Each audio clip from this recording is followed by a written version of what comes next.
Welcome to our channel. Kuba, apa yang hadir di benak kalian setelah mendengar negara ini? Kuba merupakan salah satu negara di benua Amerika, tepatnya di Kepulauan Karibia yang beribu kota Havana.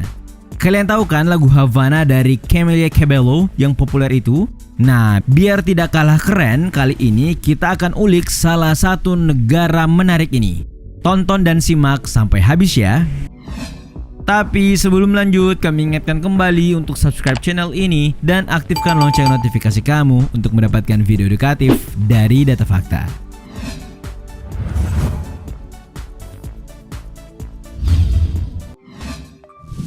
Sejarah berdiri. Sebelumnya, ada yang tahu tidak bagaimana awal mula Kuba berdiri? Menurut sejarahnya, Kuba pertama kali dikunjungi bangsa Eropa saat penjelajah Christopher Columbus pertama kali mendarat pada tanggal 28 Oktober 1492. Kemudian pada tahun 1511, Diego Velázquez de Cerda, seorang penakluk, memimpin invasi kerajaan Spanyol sekaligus menaklukkan penduduk pribumi suku Amerindian. Setelahnya, ia menjadi gubernur Kuba untuk Spanyol dan membangun sebuah villa di Baracoa yang menjadi ibu kota pertama pulau itu. Selama sekitar 400 tahun, Kuba dikuasai oleh Spanyol hingga kemudian memicu revolusi di sebagian besar wilayah antara 1895 hingga awal 1898. Terlebih saat Amerika Serikat berupaya merebut pulau tersebut, yang lalu memicu meletusnya perang antara Spanyol Amerika pada tahun 1898. Pengaruh Amerika menjadi kuat setelah pada tahun 1902 Kuba mendapatkan kemerdekaannya meski saat itu dibatasi oleh amandemen Platt. Tomás Estrada Palma lalu diangkat menjadi presiden pertama Kuba hingga tahun 1906.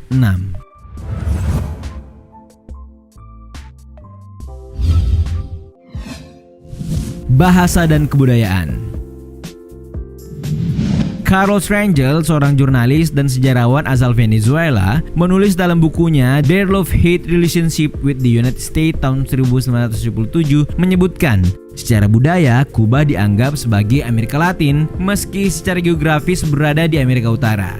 Maka tidak heran seperti negara Amerika Selatan atau Amerika Latin pada umumnya, bahasa resmi Kuba adalah bahasa Spanyol.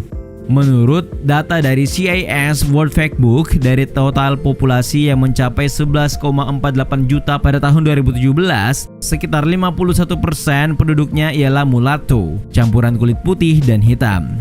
Selain itu, 37% lainnya kulit putih, 11% kulit hitam, serta 1% sisanya Tionghoa.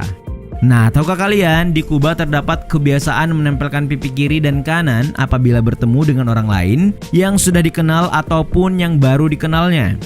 Kabarnya hal itu merupakan cara mereka mengucapkan salam yang diketahui merupakan warisan bangsa Spanyol. Saat ini sekitar 37% penduduk Kuba merupakan keturunan Spanyol.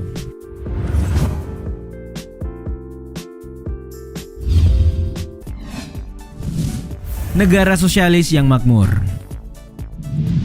Resminya, Kuba dikenal sebagai negara republik dengan menjunjung nilai-nilai sosialisme.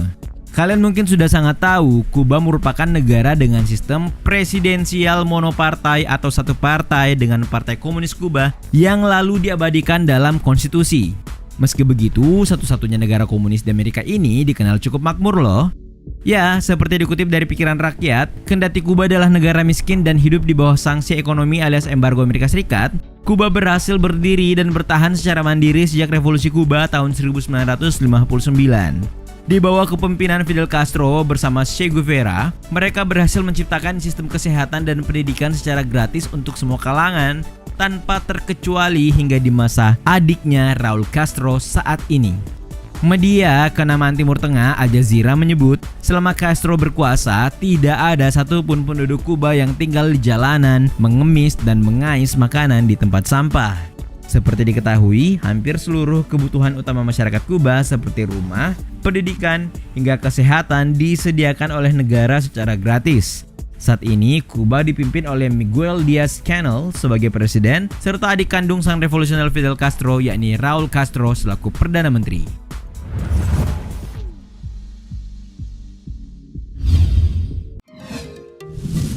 Pendidikan paling humanis.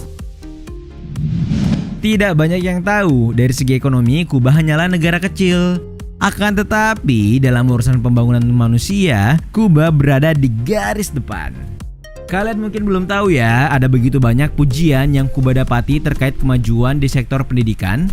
Dalam data Education Index yang dirilis PBB sepaket dengan Human Development Index atau HDI, Kuba masuk 50 besar di dunia. Sedangkan UNESCO dalam rilis Education for All Development Index atau EDI, Kuba mencapai skor 0,983, menjadikannya yang tertinggi di Amerika Latin. Pencapaian tersebut lantas menimbulkan pertanyaan, mengapa bisa negara dengan pendapatan domestik bruto atau PDB yang hanya 87,13 miliar US dollar ini bisa melaju sebaik itu? Nah, salah satu jawabannya dikatakan dalam artikel dimuat The Conversation, Why Cuba is an Education Success Story and What It Can Teach America. Kuncinya terletak pada pondasi tatanan sosial ala sosialisme Castro sejak tahun 1959 yang berfokus pada pendidikan berkualitas dengan 3 metode, yakni literacy, access for all, dan teachers matters.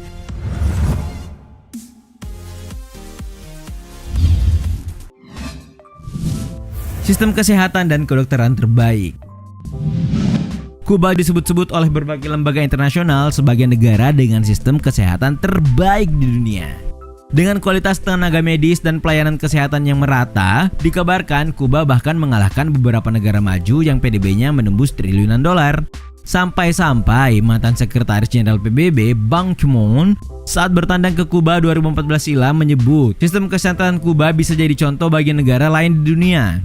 Kalau kita cek laman The Culture Trip, di situ terungkap bahwa Kuba mampu menyediakan 1 dokter untuk setiap 150 penduduknya, yang dimana kabar tersebut merupakan rasio tertinggi terkait jumlah penduduk dan dokter tertinggi di dunia. Maka tidak heran pada tahun 2015 lalu, WHO melaporkan Kuba sebagai negara pertama di dunia yang berhasil menghapus penularan HIV dan sifilis dari ibu ke anak. Tidak hanya itu, pada tahun 2018 angka harapan hidup penduduk Kuba bahkan mencapai 78,86 tahun. Beda tipis dengan Amerika Serikat dengan rata-rata 79,38 tahun.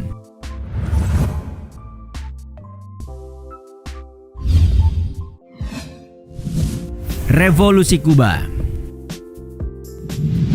Sebelum menjadi negara sosialis, Kuba dipimpin oleh diktator pro-Amerika bernama Fulgencio Batista Zaldivar. Sejak mengambil alih pemerintahan Gerardo Machado pada tahun 1933. Sejak saat itu, Batista menjadi penguasa Kuba sebelum akhirnya dijatuhkan melalui revolusi oleh Castro bersaudara, Fidel dan Raul, serta sang tentara putih Che Guevara dalam revolusi Kuba yang dimulai pada tahun 1953 hingga tahun 1959. Kalian mungkin tahu betul ya, di masa pemerintahan rezim Batista terjadi banyak tindakan korupsi. Bahkan oknum polisi melakukan tindakan tersebut dengan menerima suap dari bandar judi, narkoba, dan pelacuran.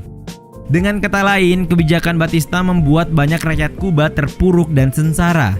Nah, lantaran kondisi sosial itulah gerakan 26 Juli 1953 akhirnya pecah. Revolusi tersebut mengharuskan runtuhnya rezim Batista pada tahun 1959. Dan secara menyeluruh mengubah pemerintahan Kuba yang sebelumnya pro-Amerika menjadi anti-Amerika sekaligus mendirikan pemerintahan Kuba berhaluan komunisme.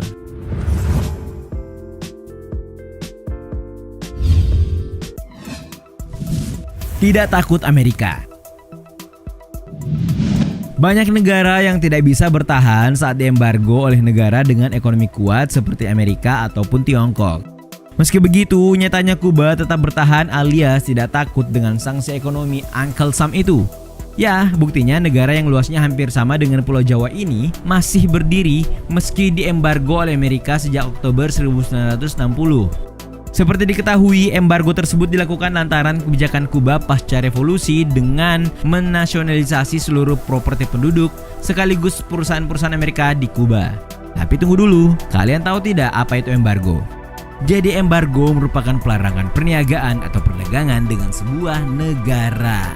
Tujuannya jelas, tentu saja untuk mematikan perekonomian suatu negara. Tapi ya, Kuba tetaplah Kuba. Itulah beberapa fakta terkait Kuba, salah satu negara keren yang menarik untuk kalian ketahui. Ada fakta lain Kuba yang kalian ketahui enggak? Beritahu kami ya di kolom komentar.